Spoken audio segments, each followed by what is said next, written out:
watu wana hela, sisi ni wanyonge. Tusaidieni. Maji yanaingia ndani, vifaa vya elektroniki vinaharibika, vitu vingi vimeharibika, vitanda ni vinaharibika. Nyumba ilikuwa na wapangaji, sasa hivi siwezi kupangisha mpangaji. Kila mpangaji akija hapa anasema siwezi kupangisha kwa sababu najua hadha ya mvua, kipindi cha mvua tutagombana na mpangaji. Kiwa kutobolewa ukuta wa Sanviki ili maji yapite yaende kwenye njia yake yanapotakiwa. Uchungu sana na jambo hili, na hata nikikusomea hii barua jinsi ambavyo nilimwandikia Sanviki kumwambia husika na yahusu kukumbushia makubaliano kuhusu mfereji wa maji eneo la Manota Sanviki. Mtazamaji, mimi ni Alphonse Kusaga, mwandishi wa Wananchi. Hapa ni katika mtaa wa Sunyeje Iara. Kipindi hiki ni kipindi cha mvua, lakini wananchi bado wanaendelea kupata adha ya maji ambayo yanaingia katika nyumba zao. Na itakushangaza sana kwa nini mji kama wa Arusha baadhi ya maeneo mengine yanaingia maji. Hii ni kwa sababu baadhi ya watu wamekuta ile mikondo ya asili ya zamani ya maji, wameiziba na kuhamisha mikondo ya maji katika sehemu ambazo wanazifahamu wao. Juzi tulikuwa katika eneo la Kirikabii ambako huko pia kuna mtu mwingine ambaye aliziba mkondo wa maji, na mkuu wa wilaya akafika katika eneo hilo na kuagiza kwamba maji yarudishwe katika asili yake ya zamani. Hapa tulipo tuko maeneo ya Osunyeje Iara, maeneo ya Kibo hapa, ambapo kuna huyu mwingine ambaye yeye maji yalipaswa yanyooke kama inavyoonekana hapa, lakini ameziba eneo lake hili kwa ukuta mkubwa. Halafu mwisho wa siku maji haya yanashindwa kupata ile nguvu, kwa hiyo yanarudi kwa wananchi. Hivyo wananchi wa eneo hili wengi tayari wengine wamekimbiwa na wapangaji, lakini pamoja na hayo wengine wanakosa sehemu za kulala kwa sababu ya watu kuziba mikondo hii ya maji. Maji ya kwenye mto yana njia yake na hii mifereji ina njia zake. Sasa mifereji wamebadilisha, badala ya kunyoosha kwenye mfereji, kuna mtu mwenye hela pale Sanviki ameweka ukuta mkubwa tu, akabadilisha njia ya maji yakaelekea barabarani upande wa Safina. Upande wa Safina kuna maji yanateremka kutoka barabarani kuteremka hivi, ile njia maji hayatoshi, ni mengi sana. Sasa huku upande wa pili, mwaka uliopita, mwaka 2020, maji yaliingia kwenye ile gereji, yakavunja ule ukuta wote, yakamwaga chini.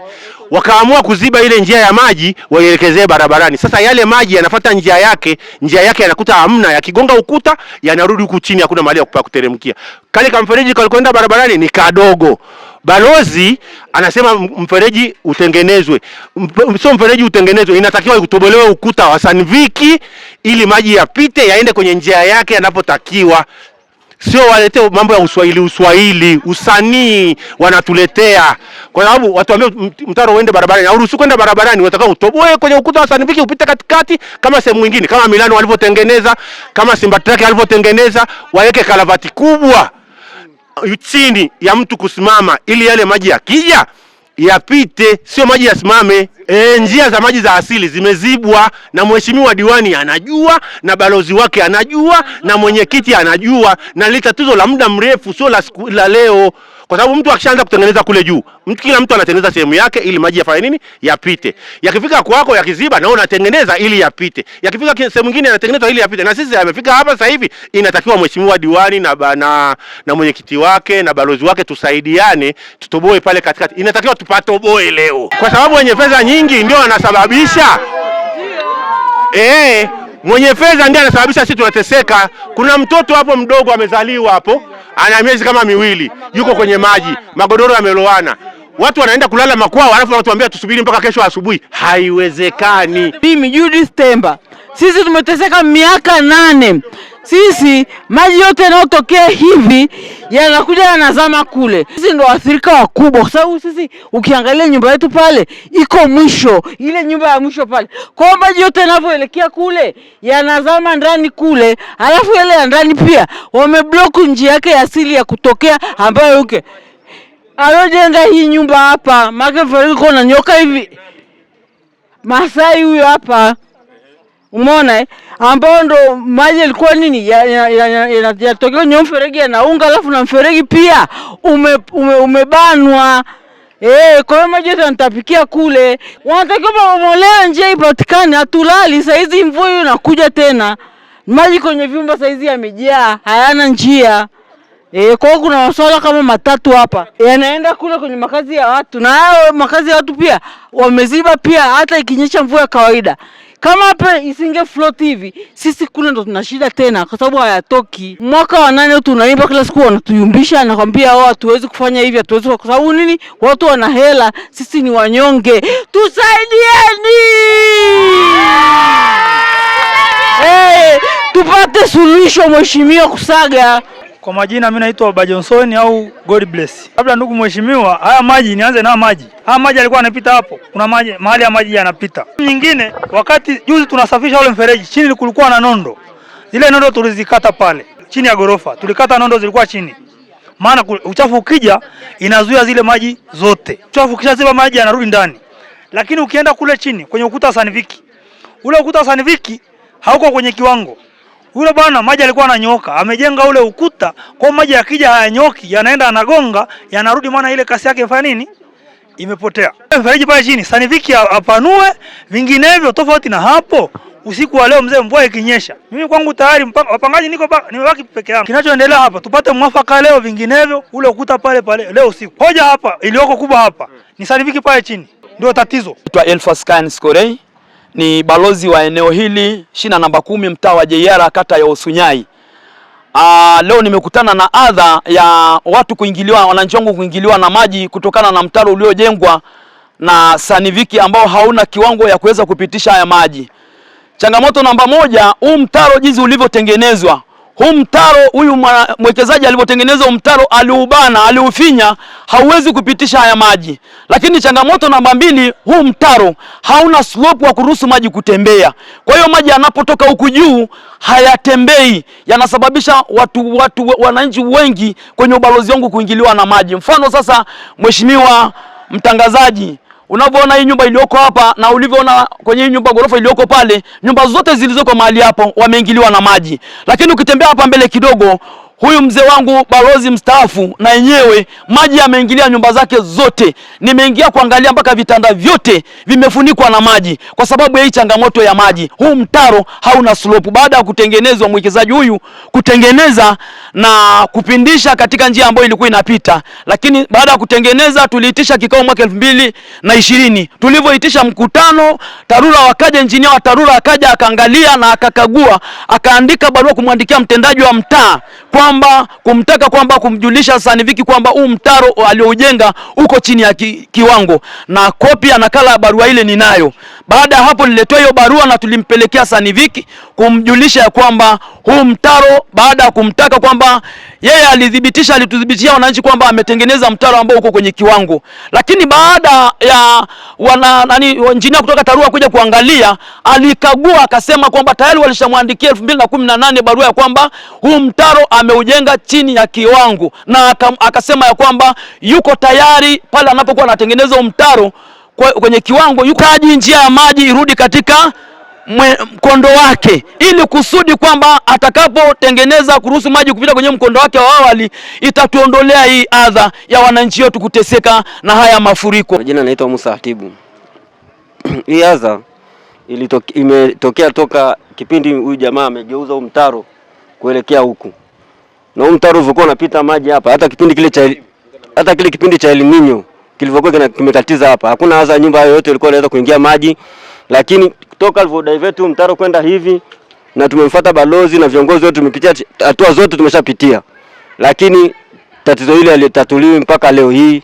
Hata nyingine imekuja tena hivi kama unavyoona hapa. Nyingi maji yanaingia ndani, vifaa vya elektroniki vinaharibika, vitu vingi vimeharibika, vitanda ni vinaharibika. Nyumba ilikuwa na wapangaji, sasa hivi siwezi kupangisha mpangaji. Kila mpangaji akija hapa anasema siwezi kupangisha kwa sababu najua hadha ya mvua, kipindi cha mvua tutagombana na mpangaji. Sasa hivi vyumba vyangu vyote havina wapangaji. Tutaweza kwa tatizo hili la maji. Tunakuomba Mheshimiwa Mkuu wa Wilaya utusaidie tatizo hili, kutatua tatizo hili. Maana tumepitia kila njia za viongozi wa chini wote, nadhani wanajua taarifa hizi. Tunakuomba na mkuu wa wilaya ili uweze kuja kuangalia hili tatizo, uweze kutatua ile tatizo. Ili njia mkondo wa maji urudishwe katika njia yake. Ili iweze kujua tutoboe ukuta hapa, mkondo wa maji uendelee, tatizo lake ile tatizo litakuwa limekwisha. Jina naitwa Rehema Nko, ni diwani wa kata Osunya JR. Wananchi wa eneo hili la kwa Mwarabu na eneo la Manota wameniita mahali hapa ili nije nisikilize kero zao. Kero yao ambao wameniitia ni mafuriko ambayo yameingia kwenye nyumba zao. Mafuriko haya yamesababishwa na mtaro uliojengwa kwenye ukuta wa Samvik kwa muda mrefu, ambao mtaro huu hauhimili kubeba maji. Lakini kwa eneo hili kumekuwepo na matatizo ya mara kwa miaka ya nyuma, kwamba maji yamekuwa yakiingia kwenye nyumba za watu, na wananchi wamekuwa wakifanya kila jitihada kuhakikisha kwamba maji haya haendelee kuwaumiza. Lakini kwa mvua iliyonyesha kwa masaa matatu kwa leo, imefanya maji yamejaa kwenye manyumba za watu, vyumba, wengine hawana pa kulala leo maana magodoro yameloa. Na mimi nilipokuja hapa nimekuta maji ni mengi kwa kweli eneo hili. Tatizo kubwa ni lile la wananchi kuziba mwelekeo wa maji. Kwa mfano, maji haya ambayo yamejaa mahali hapa yanatoka Mzambaraoni, yanatoka kata Sakina kule, yanapita Mzambaraoni, yanashuka moja kwa moja eneo la Banda Mbili, alafu yanakuja eneo la Jeyara jirani na Samvik, yanaingia hapa kwa Mwarabu. Sasa hapa ambapo tulipo muda huu, utaona kwamba eneo hili kuna ukuta mkubwa. Kwenye ukuta huu pale mbele ambapo ulipaona pale, maji yalikuwa yanakatiza pale, yanaingia kwenye eneo la Samvik ndani, yanapita upande wa pili, yanashuka kule chini ambapo ni kusini. Sasa kwa sababu waliona kwamba ni vyema kubadilisha mkondo wa maji, yakate kona yaende magharibi, huu mtaro kwa kisheria watakuwa wachimbe slope ambao maji yana drop kwenda chini kadri mtaro unavyoelekea barabara kuu ya Oljoro, uendelee kuchimbwa uende chini, maji yaende kwa kasi ambapo maji hayatarundikana kurudi kwenye nyumba za wananchi. Kwa hiyo tatizo hili ni tatizo la kuziba mkondo wa maji. Jambo hili nilivyouliza, nimeambiwa kwamba walikaa kikao wakaita TARURA badilisha mtaro huu ili ukae vizuri. Sasa haikufanyika, ni kwa muda mrefu. Jambo hili lilikuwa na shida kuanzia 2021 na mpaka sasa amekuja mwenyekiti mwingine eneo hili, naye aliwakumbusha kwamba hii shida inatakiwa mtaro ubadilishwe na utengenezwe ili kusitokee shida. Mimi niseme tu, kwa sababu wananchi wako hapa wamenizunguka, mimi ninapenda haki. Ni ukweli mtaro ulitakiwa uendelee kupita kwenye ukuta, ushuke chini kwenda kusini kule ambapo maji yalikuwa yanaelekea, kufuata mkondo wa maji, kwa sababu limeshakuwa ni janga na ni tatizo, na umeona maji yalivyo. Mimi ninashauri na nitoa maelekezo kwa waliokubaliana settlement ya kwanza kwamba walikubaliana wapanue mtaro kwa kutumia mafundi wa TARURA ili huu mtaro upishe maji na yasiingie nyumba za wananchi. Hilo jambo lifanyike kwa haraka sana. Kama halitafanyika, mimi nitaendelea kumwomba Mheshimiwa DC aje maeneo haya aone hali halisi. Naamini kwamba Mheshimiwa DC ndugu yangu Joseph Mkude ni mstaarabu, ni mtu anayependa haki. Atamuita mmiliki wa eneo hili ambaye ndo amejenga ukuta, ampe maelekezo kitu cha kufanya ili jambo liishe. Lakini kwa maelezo yangu kama diwani wa kata Osunyai, ninasema huu mtaro au mafundi hiyo ramani walioitoa namna ya kufanya settlement au kufanya utatuzi wa huu mtaro ili maji yasiingie kwa wananchi lifanyike kwa mara moja.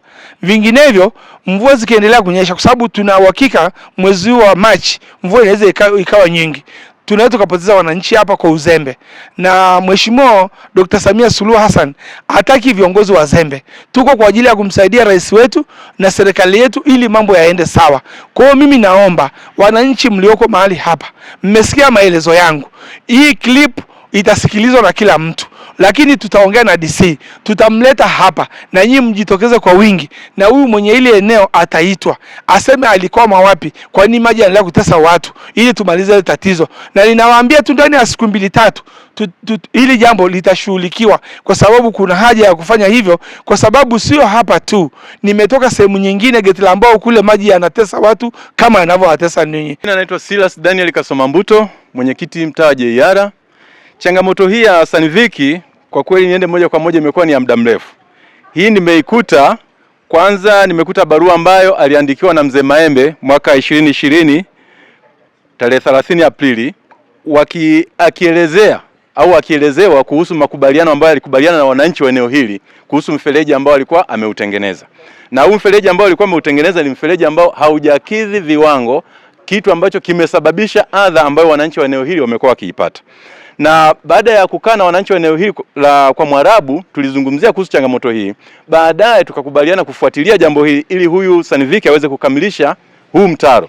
Hivyo basi tarehe 27 Novemba 2025 nilimwandikia barua ya kumkumbushia kuhusu makubaliano ambayo walikubaliana mwaka wa 2020 kipindi cha Mzee Maembe, na mpaka sasa hivi bado hakuna kitu kilichofanyika. Lakini katika barua niliyomwandikia nilimweleza kuhusu usumbufu ambao wananchi wanaupata, changamoto ya maji, madhara ambao wanayapata, na kumwambia kwamba hivi sasa changamoto yote itakayojitokeza itakuwa ni juu yake, atawajibika, kwa sababu watu wanaichukia serikali kwa makosa ambayo ni ya watu wachache, na wengine hatuwezi kukubali mambo kama hayo.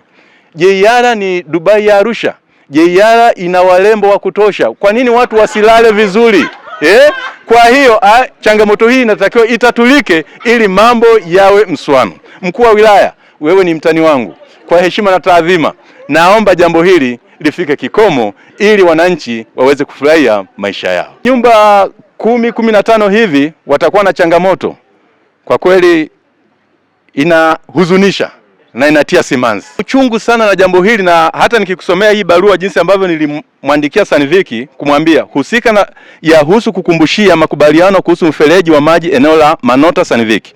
Husika na somo hapo juu. Ofisi ya serikali ya mtaa JR inapenda kukumbusha juu ya makubaliano ambayo mliyafanya kupitia kikao cha tarehe 20 mwezi wa 4 2020 na wakazi wa eneo hilo, nayo ukiwa miongoni mwao, kuhusu kero ya mafuriko yanayotokana na mfereji huo.